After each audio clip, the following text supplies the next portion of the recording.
we always start this show as the Pac-12 turns. And it seems like exactly right. It seems like that is the daily bar. By the way, I have a new chair that's really pissing me off. I'm glad you think that's funny. Well, hello there. As the Pac-12 turns today, a very interesting day for the Pac-12, and that is that we got news over the weekend that the NBA and ESPN are likely to renew their agreement for NBA television rights. You know now that ESPN and ABC and the ESPN family of networks broadcast NBA games on various days of the week. Obviously they have all the NBA playoffs. They're a big, big money spender on the NBA, ESPN and ABC is, and their core partners. We know that the NBA is looking for $5 to $8 billion for their TV rights total. That does not mean that ESPN is going to pay $5 to $8 billion every year to the NBA. That's what the NBA is looking for in totality from all of its partners.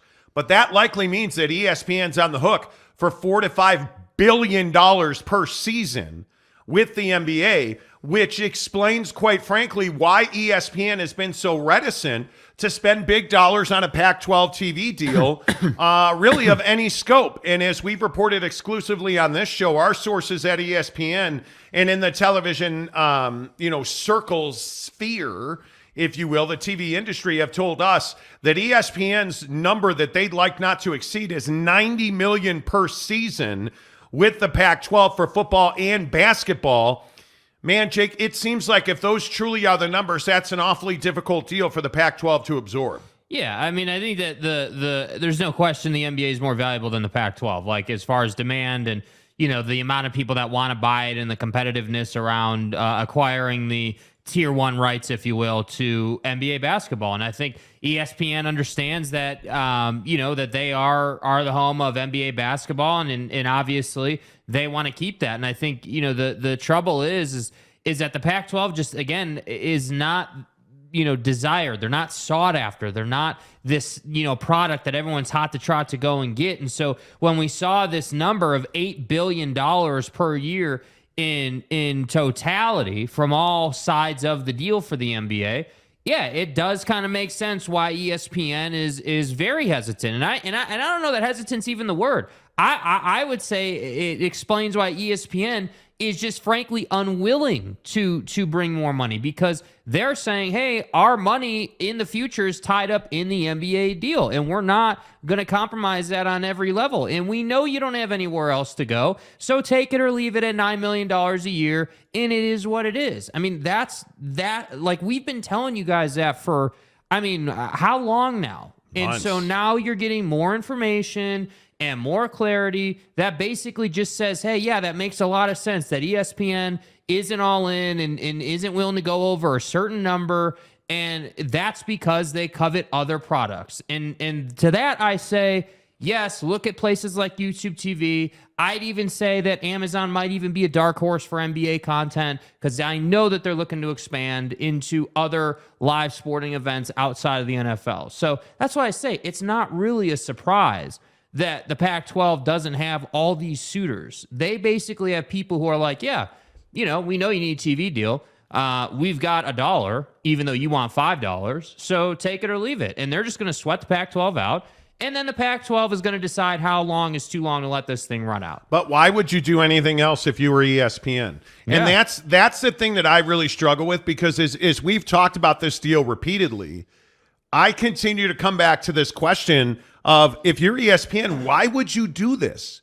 I'm on the treadmill this morning doing my cardio, thinking to myself, ESPN has very little reason to invest heavy in the Pac-12.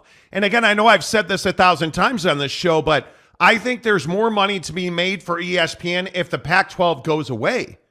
And I have not found one person, and I have asked a ton of people about this that I know in TV, at ESPN and college sports, like, hey, do you believe that ESPN is invested in the future, in the success of the Pac-12? And not one person has said yes. Not one. Because I think it's just simply bad business for ESPN to go all in on the Pac-12. Yeah, and I think it's bad business for most companies right now to go all in on the Pac-12, because again, if we take ESPN, we set them to the side for 1 second. From a business standpoint, I don't care who it is, CBS, Fox, like the CW, Ion, like all these people, Apple TV, all these people, Amazon, all these people look at the same thing, which is why this deal is not done yet, which is, like I just said, hey, the Pac-12, George Kliavkoff's going around asking for $400 million, or a deal that's going to fall somewhere between $380 and $400 million, and no one is willing to pay them more than $150. And that's why I say it doesn't add up. It would be one thing if, the Pac-12 was, worth all this money and you had all this viewership and Oregon was a national champion and they didn't get their ass beat by Georgia and Utah actually decided to win a Rose Bowl game and UCLA was anything other than a disappointment. Utah decided to... Dude, at some point you have to twist the screws on Ute fans, didn't you? Yeah, I have to, because at some point this stuff adds up. We don't have to talk about Georgia not winning games. We don't have to talk about Alabama losing games that they should win. Yeah. Even though they didn't win a national championship this year, they were in the conversation the whole time. All those brands wanted to be a part of their program. Like, you look at these other conferences and it's like, hey, yeah, they are relevant. Like, I know the ACC has been trash for how long, and while Trevor Lawrence was there, Clemson was good. Now Trevor Lawrence isn't there, Clemson's not good. Like, you see the ebb and flow. The problem is there's no ebb for the Pac-12. There's only flow. And now you're in a bad position, dude. Yeah, I think it is. We're just in this situation where the Pac-12's on the clock. And again, I think the other thing that's really interesting is this narrative about what happened in Colorado today. Mm-hmm. And everybody is convinced that Colorado, because so many of these hacks on Twitter are like, oh, there's a vote going down on Monday. Hey, guys. It's impossible for there have to been a vote today because you're in an executive session, which means it's not in public. To make a move of that capacity, really to do any final business, they have to take that vote in public. It's not something they can do behind closed doors. So if you have any idea how the process works, you would understand that in an executive session, Colorado's not doing anything. There is nothing. Have no frame of reference here, There Donnie. is nothing of significance that could legally happen at Colorado today. Those are conversations that have to take place, in the light of day. Yeah. And at Colorado today, they're behind closed doors. So if you believe that they're going to come out and say, yeah, hey, we're going on the Big 12, that's not going to happen today. And again, I think Colorado's the brand new sports car. Right. Colorado's the Corvette, and everybody wants to take it for a spin, and Deion's running around with the damn Buffalo and Boulder, and hey, that's all cool. That's all cool. But Colorado isn't going to the Big 12 this week or this month, in my opinion. I don't think, based on what I've heard, I don't think we are going to get anybody leaving the Pac-12, mainly. And again, I'll just say it as many times as it takes. There's not a school in the Pac-12 that wants to leave. No, I guess not. There is not, and people question me on this all the time. There's not an institution. Pick any of the 10 remaining ones you want. The Arizona schools, the Oregons, the Washington schools, the Bay Area schools, Utah, Colorado. Like, none of them are eager to leave the conference. Not one of them. Does that mean they never will? No, absolutely not. But don't get this twisted. Just because people are saying, well, Colorado's going to take a vote to leave on Monday. They're not. And they don't want to leave. I think if everybody had their druthers, nobody would leave the Pac-12 and they'd stay together and we'd all go on about our business. But that's not realistic. The realistic truth is everybody, these 10 members of the Pac-12, are going to sit and wait and get a TV deal. And they're going to address those numbers, and then they're going to make decisions about their future in athletics. Let's settle this right now. That's the bottom line. So anybody telling you, oh, today was the day, we're going to take a vote, we're leaving. No, you're not. No, they're not. Are they talking about it? Sure. I'm sure they are. I am sure that behind closed doors, there are serious conversations amongst the leadership in Boulder about what the future of Colorado athletics are, because it is a significant revenue stream. And I would also point out, Colorado has not been as relevant as they are today because of Deion Sanders. They haven't been this relevant in, I don't know, Cordell Stewart? In a Cordell Stewart millennium? I have no idea. I can't remember the last time they were truly relevant, right? Even Philip Lindsay's time there. They were not relevant. They were not relevant. You have to go back decades to find a time when Colorado was this much in the lexicon of Pac-12 fans even. Facts. I am certain that Colorado can write its own ticket. They're not doing that until, I would have to think, middle of May. I think at the earliest, because what is today, the 17th of April?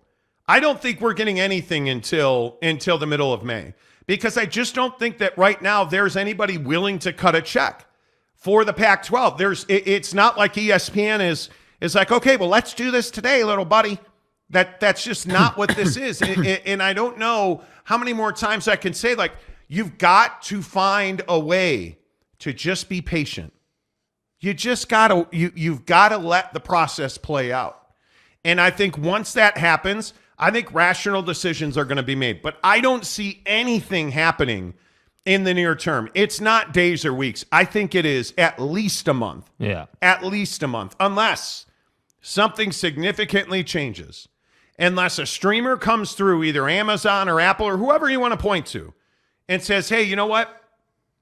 We've got, $150 million for you, stream only, and you can, because I think if that were to happen, the deal would have to be structured like, hey, we've got $150 million a year for you, George. Let me give you this $150 million a year. And you know what? You tell ESPN that we're happy to work with them, and they can even stream games on the app and on ESPN Plus. And right now, that deal doesn't exist. Yeah. Because from what I understand, there has not been a stream partner that is willing to share stream. Most of the rumors that I have heard from sources close to the situation are that the stream partners that the Pac-12 is talking to, for instance, we've been told consistently, hey, Amazon is interested in a game a week. That's it. And that's nowhere near $150 million. Nowhere near it. Okay, well, Apple TV, who I agree, and I think it was Andrew Marchand, to give proper credit.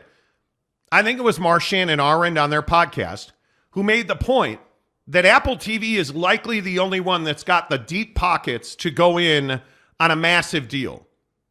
I think they're the only ones. But if you're looking at the track record at Apple TV, I mean, have they let anybody else stream MLS games? Not that I'm aware of. Not that I'm aware of. Yeah.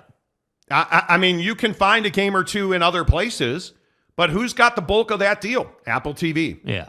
I don't see Apple TV going into bed with the Pac-12 and saying, oh, yeah, go ahead. Let other people stream it too, man. We don't need to be exclusive. We don't want people to watch our platform. Nah. We don't. Anyway, before we get to your comments on the show, Bucked Up, the official energy drink of the Monty Show, and I got to tell you, I got the Pixie Pump right here. And a lot of people were asking me how to use it. Get online. This is all it is. You remember these when you were a kid? They were full of sugar. These ones are full of power, baby. And I love that they're non-stim, and all you do, tap the end, little powder comes out, you get a nice little bump. Okay. I love it. And the thing that I really like about it is it's non-stimulant. It tastes good. And it gives you a lift. Yeah. Like I am noticeably, yeah. Like I grinded all morning. We were dealing with some jerk that was just really not doing what he's supposed to be doing. Mm-hmm. So we were grinding this morning. Where's the Italian? And so I was a little run down after lunch today. I said, Jake, throw me a Pixie Pump, man. Let's go. Get it done. This is the watermelon flavor. It's available right now at buckedup.com. How about that? Seriously, make sure you use the promo code Monty to get yourself 20% off at checkout at buckedup.com. I love it. I absolutely love it. And by the way, you can get 3 free samples in the link below. There's a description that says free Bucked Up samples. Go and get it right now. If this is your first time on the show, if you have not been, exposed to Bucked Up Energy, oh, you should get it. Coast to coast, nationwide, buckedup.com. Promo code Monty to save 20% off, but in the description below, 3 free samples and a free shaker. You can mix and match the colors you want, mix and match the samples you want at buckedup.com, the official energy drink of the Monty Show, and proudly so. Jacob DeLambo says Mario to the moon. Okay. Okay. I mean, that's fine. You know. Yeah, J.K. Marshall says a non-stimulant that gives you a lift, dude. I'm telling you. It is real. Yeah. Yep. It's pretty good. It's pretty good. Don't don't inhale. Hey, don't breathe in the powder. Saturday I used it as a pre-workout. Yeah. Man, that was good. It's nice in the morning. I will admit. I mean, you go from having like, you know, on other product that's stronger. You know, you get the tingly face, tingly scalp, like you tingle. You all know the pre-workout tingle. Yep. And I don't even mind it that much. But this thing right here, the Pixie Pump, you just, the best way I could describe it is you just kind of feel more clear. It's not like a noticeable get super hot or get all tingly. Like that doesn't do that to you. You just kind of wake up a little bit and you feel a little sharper. I love it. Yeah. You put it under your tongue. That's how I generally do it. Because I just tear off the one end and you just pour it under your tongue. There you go. Let the watermelon flow. I'm kidding. I love it. Yeah, it's pretty good. Here's a question, though. Yeah. Yeah. When's the last time you drank Kool-Aid? Oh, man. I was at the store when I was getting the butt rooter last week. I seriously considered Capri Sun. Oh. Do you remember Capri Sun? Oh, yeah, dude. Capri Sun was one of my favorites. I mean, as a kid, I have one of my most famous stories as a kid is about Kool-Aid, actually. When I was a kid, a youngster, like 7 years old or whatever, I was a kid. I mistook sugar for salt, and I dumped a bunch of salt in the Kool-Aid, and I was like, yeah, I got fruit punch Kool-Aid for days, baby. Oh, my God. And then I drank that Kool-Aid and died. It was terrible. I love it. I absolutely love it. Let's see. Matt Hartley or Truck Stop Gumby says cold. Okay. Jake Nelson says they both left the Texas recruiting market. Jake, I don't know what you mean. Let's see. BU at 12 with Patrick. Patrick Bourne changes his name like regularly, daily yeah, on this show. Apple TV and Amazon apparently don't want a whole lot of games. Anywho, right? Well, I think Amazon, and I know I've said this 1,000 times, I think Amazon is the exact right partner for the Pac-12. Dude, just go in. What are we waiting for? Go all in. It's technology. Like I look at this Netflix thing over the weekend. Did you guys hear about this? And I'm serious. This is, and people are going to say, oh, this is non-sports. Dude. No, this is very much sports. So Netflix apparently has a show called Love is Blind. Have you ever seen it? Yeah, I've seen it a couple times. Yeah. You have seen it? Yeah. Okay, well, I've never seen it. Yeah. Right? But apparently it's a dating show. Yeah, basically the show is two people. They sit in what are called pods. They're these sort of dome structures. They can't see each other, but they can talk. And basically the show is all about how people... So you can't see each other, but you can talk. Right? But you can talk at length. And so the whole concept is, right, the show is called Love is Blind. So you're basically trying to build a connection that does not include physical appearance. And so then you get to decide when you can leave the pod and this whole deal, right? And so the whole premise of this Netflix situation over the weekend was that they were going to live stream a reunion for Love is Blind. You know which, by the way, they believe they had over 1 billion people globally watching. Right. So, you know when shows do this, right? Where we're going to bring back Buddy from season 2 and Homegirl from season 6 and everything's going to be amazing. It's all the vibes, like whatever.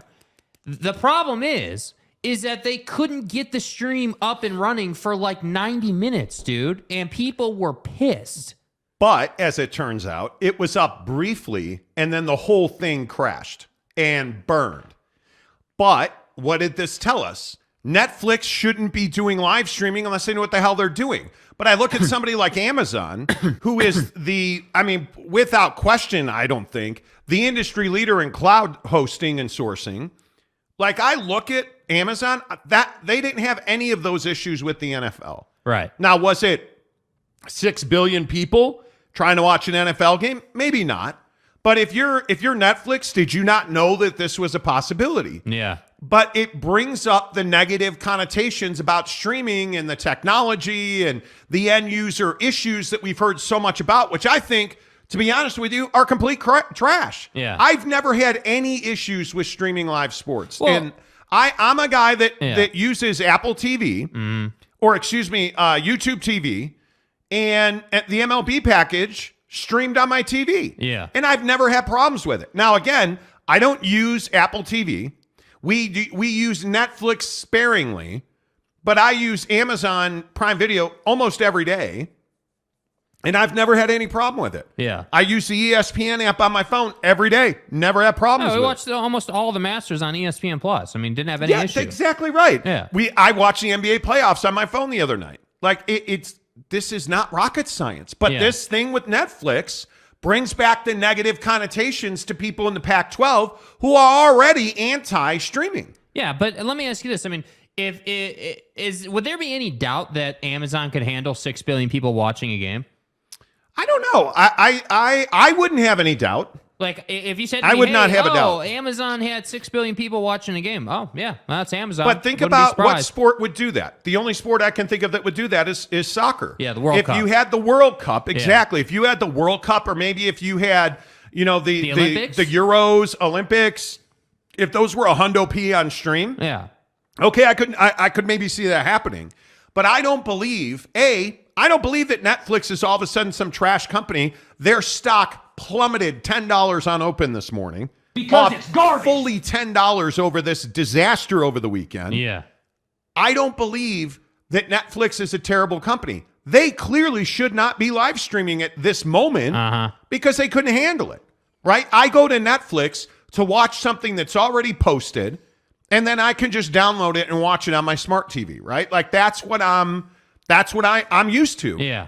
I doubt anybody that watches this Love is Blind show was like, oh, yeah, I can't wait to watch it live on Netflix. You never even thought about it because TV's become this afterthought. All this thing at Netflix did, in my opinion, is make it more difficult for the Pac-12 to get a streaming deal. Honest to God, and I know you probably think I'm crazy for saying that.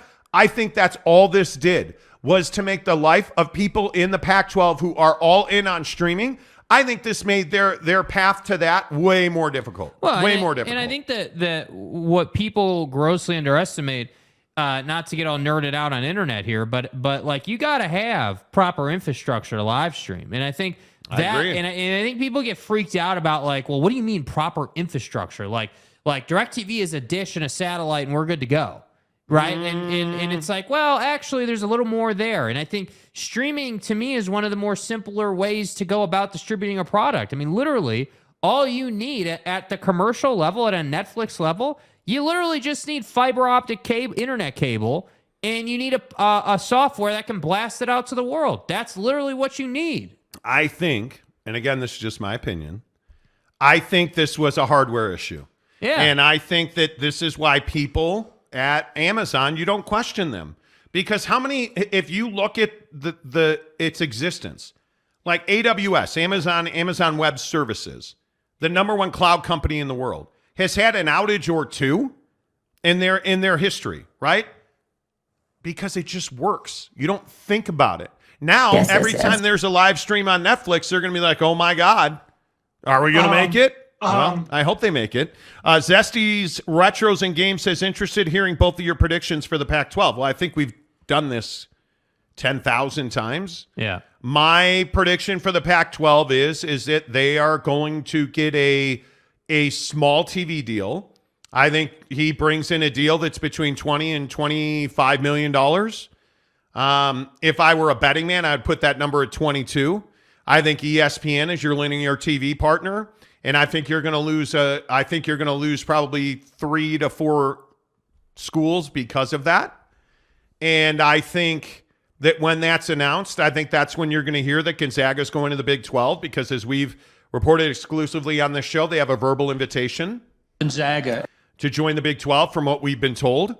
I think that's when you will see that happen, because it just doesn't behoove anybody to make a move until you absolutely need to. It just does not. So I think we've made that pretty clear. DeLambo says MLB looks so good on YouTube. Again, YouTube, Google. What is Google? Google's a tech company. Yeah. And YouTube TV I love YouTube TV. Yeah, I do. The interesting part about that is you don't get MLB on YouTube unless it's on ESPN now, because MLB itself was not able to reach an agreement with Google. But I have to say, unlike the NBA, the MLB app is outstanding. I love it. It works great. It works perfectly. Never have any issues. I can tell you, $25 a month. dude, I can tell you right now, I've watched it on my phone almost on a daily basis. When we're here at the studio, we watch it on TV daily. Like, it works perfectly. And so that's why I say, like, the Netflix issue isn't a streaming problem. It's a Netflix problem. And I think what they probably tried to do is they probably tried to slap something together to make it an exclusive streaming event that they were not prepared. And that's what I think happened. But I don't disagree. I think it gives folks in the Pac-12's position a skewed or flawed outlook on the capabilities of streaming, because they're selfish. They're going to choose to believe what they want to believe, not what the facts say, which is that streaming isn't the problem. You have all these companies that stream regularly, all the time, daily basis, 24/7, yet you think streaming is not viable. That's what I have a problem with. Yep, San Diego State. Glenn, how the heck are you? He says Amazon was one of the first companies selling cloud space to major companies back in the 90s. They're built for this and have been for almost a generation. I concur 100%. Yeah. DeLambo says Amazon will cut anything to save $1. I wouldn't trust them. Well, but I think every company is like that.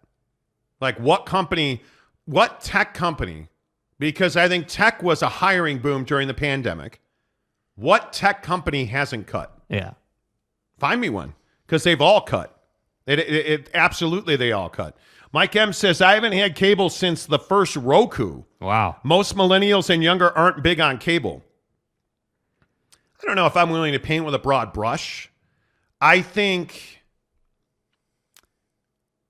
man, that's interesting. I think our kids, if you're 25 or younger, you're on your phone. You're on a tablet, you're on a MacBook. That's your life. I don't think you grew up like I grew up watching TV at night. Mm-hmm. That's what we used to do. We would eat dinner on the couch. Every Sunday we had dinner at the dinner table, but generally we had dinner on the couch and we'd watch TV. Like, that's what we did. Yeah. So but you're talking about the 70s and 80s growing up. You know, I mean, it's just different. And I think that I think generationally speaking, there is absolutely some impact there. Absolutely. Boren says, Monty, Oregon, Washington, Arizona have never been all in on streaming. I wouldn't say that about Arizona. I think Arizona doesn't see the financial viability of all streaming. And frankly, I don't know that anybody does. But what I think you have in the Pac-12 is you have an old guard and a new guard. And I think you look at, I mean, President Cossey at Washington, in my opinion, carries the most water in that town. And she is not all in on streaming in any way, shape, or form. And I think if they were able to get the money they needed in stream from ESPN, I think they'd be all in on streaming. But that's not currently their situation. And I think when you look at, where they are with ESPN, I think they're in a really difficult spot. And frankly, I just don't think, I don't know how the Pac-12 survives. Let me put it that way. I don't know in a decade how the Pac-12 is still in business. Because you're not going, if you're the Pac-12, you're not going to take a step back to take some big step forward financially. You're just not. Yeah. And I think the other issue is you're going to get more NBA content on ESPN and ABC, which means there's going to be less content for the Pac-12.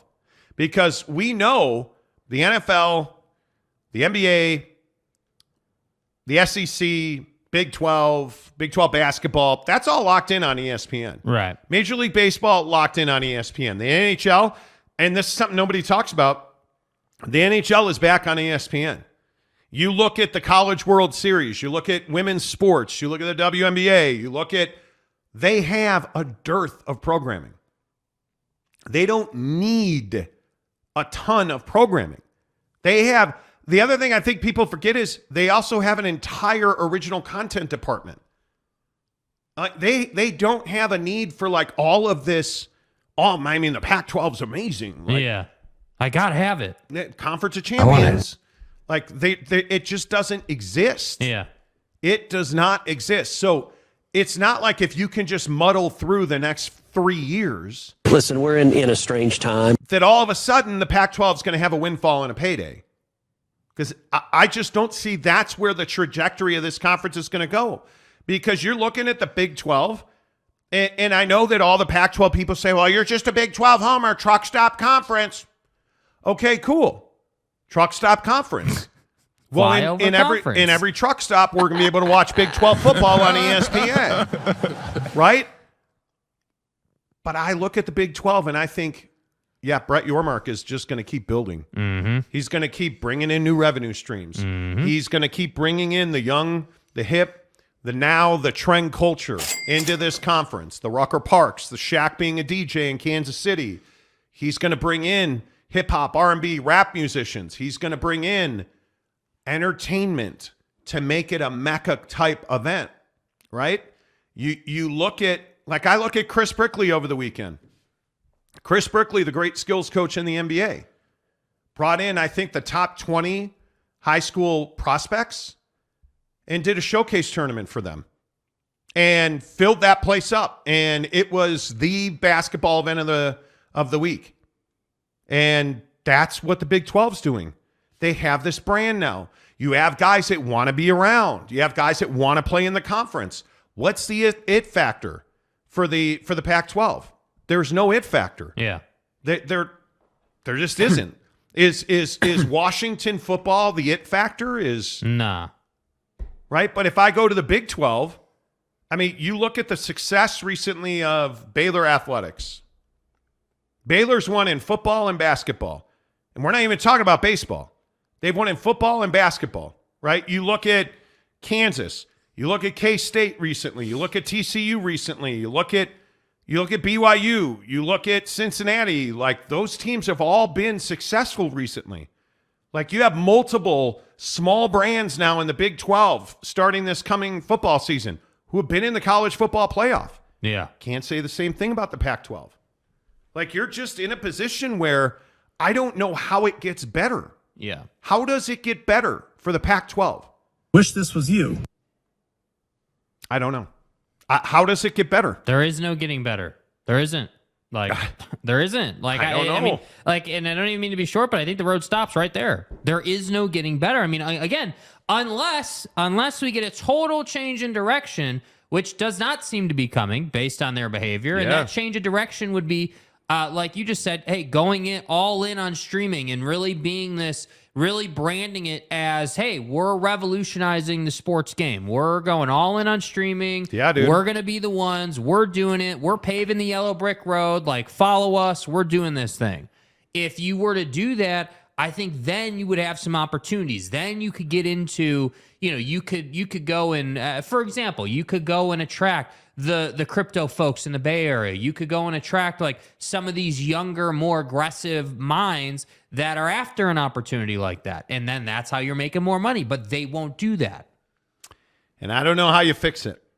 And if you have ideas, please get on board. Help me understand. Please. How do you fix it? Because I don't know how you fix it. Yeah. I have yet to find, and I try to hang around with people who are way smarter than me, with the exception of this guy.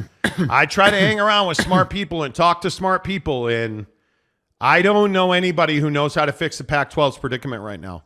Because you're by the way, the economy is in the wrong place for you to be trying to get a big money deal. Yeah. You're in the wrong place. And I also, by the way, because we keep comparing the Big 12 and the Pac-12, it's not like the Big 12, it's not like the Big 12 went way over the top and got some massive TV deal. Right? They didn't. But they got one. They got a significant TV deal that brought them stability, and now Brett Yormark is built on top of that. Yep. and you're starting to see success. Which is the other conversation, I think. You're looking at a conference where, well, we didn't get $50 million a year on average, but we're going to make $50 million a year. And then we're doing a Rucker Park deal and a Kansas City deal, and we're doing, football and basketball rivalry relationships, and like there's something to be said for that. The problem is if you're the Pac-12 now, and you would be jumping up and down for joy right now, right? If the Pac-12 announced today that they got $30 million, you'd be like, hot damn. Maybe Georgie Poo would make another appearance for once. But let's say you get $20 million. Do you have 10 presidents who are willing to stick it out at $20 million? And you can say, but we're going to build revenue streams to $50 million. Can George Kliavkoff sell that to the executive committee? Man, I don't think so. I don't think so. Yeah, that's rough.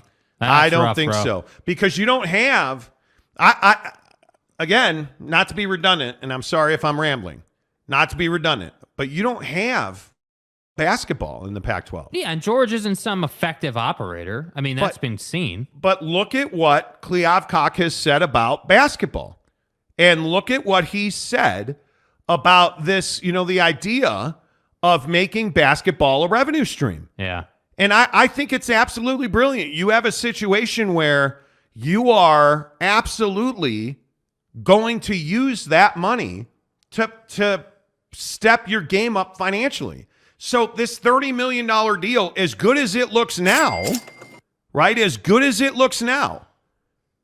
Boy, you add other revenue streams through basketball. All of a sudden it looks better. You add other revenue streams through baseball and softball, and all of a sudden it looks better. You add other revenue streams, and all of a sudden you're not that far behind a $60 to $75 million a year total net revenue. And that doesn't even count shares from the basketball tournament or the college football playoff. Or I'm just telling you, man, like you listen to Brett Yormark talk about basketball being a revenue stream. And I don't know how you don't get excited about it. Like it's one of those things where you begin to understand that, just as you said, Brett Yormark is absolutely an operator. We'll explore opportunities to further monetize basketball when we go back into the market after this new TV deal. So I think everything we do from now till then is all about value creation and how can we position ourselves to monetize basketball in all the right ways. I'm convinced we can do that. The strength of our conference obviously will dictate much of that. And as I said earlier, with Houston coming in, we get that much stronger. And who knows where expansion takes us and what that means for our basketball program, both men's and women's. So that's pretty remarkable. Straight up calls out Houston as a power basketball brand that's joining the conference.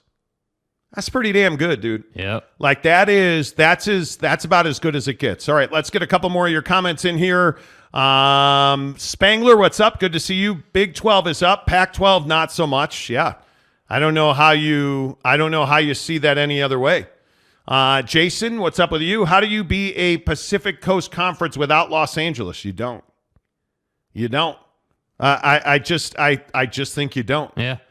Joey Zay says, my wife was pissed. Love is Blind didn't work last night and went to bed angry. Dude, Ooh. I'm telling you, this show. Sorry for you. Like, it's not a great show. Okay, let me get that out there. Dirty little announcement. It's not a great show. But neither is any of this other reality bullshit. Like so, Survivor's not some great show. Exactly. Like, and I know everyone gets all hammed up about The Amazing Race or all these other reality TV shows. The bottom line is they all have the same premise. They're just trying to get your attention over a gimmick. Love is Blind is no different. Yep. The problem is that if you're a huge Love is Blind fan, if you're a huge Pac-12 football fan, and you're on a stream and the stream crashes, you're going to be pissed about it because you looked forward to, UCLA and Oregon or Utah and Oregon playing. You were at your office at 10 o'clock trying to pound as many cups of coffee because you were exhausted. And you're like, all right, cool. I'm just going to power through this TPS report and we're going to go home and we're going to, make some food and watch some football, only to have the stream not work. And so you went to bed all pissed off. That's the message that Netflix pretty amazing. sent, dude. It's pretty amazing, isn't man. It is like that. And that's the problem. And I feel like Netflix, obviously dropped the ball, but by dropping the ball, you made a bad name for any other company that's like a major streamer out there. And I have a problem with that. Yeah. I think it'll be very interesting to see how that plays out. Yeah. Who's the first sport? Like, what is the first true sport event league thing? And my guess is it'll be pickleball. Mm-hmm. Like, I think pickleball is one of those emerging sports that everybody's into. I'm not. But I think it is, and we already get some golf, but I don't know that draws the kind of water. You're talking about all I'm talking about like the only way to watch the Masters is on the ESPN app. Like, I don't know, because it's not.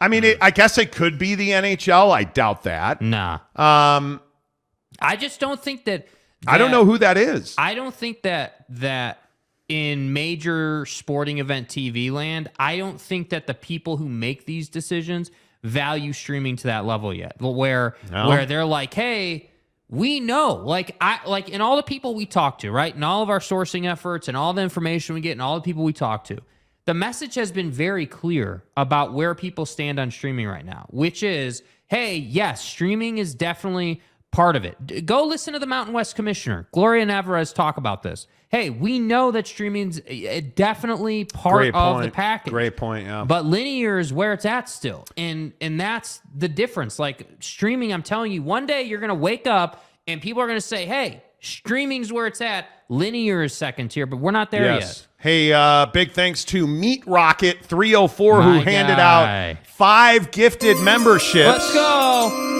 Matt Hartley, welcome back. Let's go, baby. Kurt Myers. Let's go, baby. Oakley Marquez. Let's go. Let's go, Rectangle, WR the number 3, CK Tangle. Yeah. Man, those boys went fast. Those boys got on that. Make sure you guys hit the like button. Thank you. We appreciate you guys always giving out memberships. Yes, Mike M says Meat Rocket. Amen to that. Let's see. Hit the like. Hit the like. Show is finally getting some views. We're doing like 350,000 uniques a month. Yeah, bro. I don't know what you mean about finally getting some views. I appreciate you noticing that. Let's see. J.K. Marshall says she went to bed angry. So is that any different than any other night? No, apparently not. Damn, bro. Apparently not. Spangler says Love is Blind fail last night is a harbinger for the Pac-12. Well, I think that's the problem, though, Spangler. You probably say that jokingly, but I think there's a lot of people who believe that's why you can't go all streaming. And I just think there's no difference between that and television. The technology in streaming is fine. There is no reason to be tripping over it. Yeah. That's my opinion. But hey, Jose says only 99 likes. Pony up the like button, you goofs. Yeah, please do. Hit it. Yes, we are at 110. We appreciate that. We always try to get to 200. Dale Donut says, Love is Blind. Will it keep my wife planted in the living room for days on end? If so, I'm thinking extra man cave time could be in my future. Oh. Do you not like spending time with your wife, Dale Donuts? Damn. Mrs. Monty and I were sitting in the hot tub last night talking about how great it was and having time together, and what happens under the water stays under the water and in the filter too. Wow. What? Vorlon. TPS reports, isn't that a Star Wars reference? Yes, TPS is exactly right. Truck Stop Gumby says Spaceballs. How did we get here? Spangler says, yeah, streaming only for major collegiate sports is a non-starter. I don't know. I think we're close to that coming to an end.